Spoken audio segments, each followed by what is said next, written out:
بسم اللہ الرحمن الرحیم۔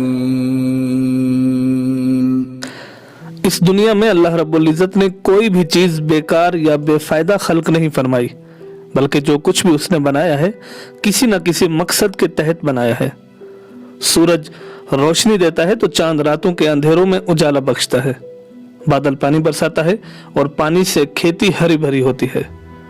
اسی طرح جانور انسانوں کے بہت سے کام آتے ہیں، جیسے کھیتی باڑی وغیرہ۔ اسی طرح انسان بھی بیکار یا بے فائدہ خلق نہیں ہوا ہے، بلکہ خداوند متعال کی عبادت کے لیے اسے خلق کیا گیا ہے، جیسا کہ ارشاد باری تعالیٰ ہوتا ہے کہ وَمَا خَلَقْتُ الْجِنَّ وَالْإِنسَ إِلَّا لِيَعْبُدُونَ، اور ہم نے جنوں اور انسانوں کو نہیں بنایا، نہیں خلق کیا مگر اپنی عبادت کے لیے۔ اللہ رب العزت نے اس دنیا کی ہر چیز انسان کے لیے پیدا کی ہے اور انسان کو اپنی عبادت کے لیے مخصوص کیا ہے۔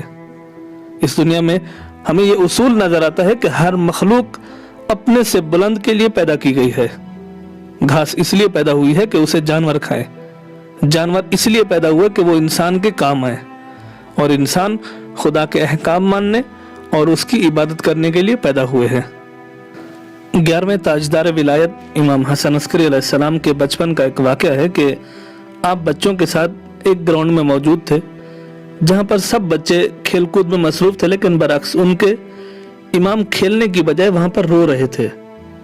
وہاں پر ایک بزرگ کا گزر ہوا جو کہ بہت عقل مند اور دیندار بھی تھے۔ امام کو روتا ہوا دیکھ کر امام کے قریب آئے، رونے کی وجہ پوچھی اور تسلی دیتے ہوئے کہا کہ آپ روئے نہیں، میں آپ کے لیے بازار سے کھلونے لے کے آتا ہوں۔ حضرت نے فرمایا کہ ہم دنیا کے اندر کھیل کود کے لیے پیدا نہیں ہوئے۔ بزرگ نے سوال کیا کہ آپ پھر کس چیز کے لیے پیدا ہوئے ہیں؟ امام نے فرمایا کہ ہم کو اللہ نے علم حاصل کرنے اور عبادت کرنے کے لیے پیدا کیا ہے۔ پھر امام نے قرآن کریم کی وہ آیت تلاوت فرمائی کہ افحسبتم انما خلقناکم عبثا، جس میں خداوند متعال ارشاد فرماتا ہے کہ ہم نے انسان کو بیکار اور بے فائدہ خلق نہیں کیا ہے۔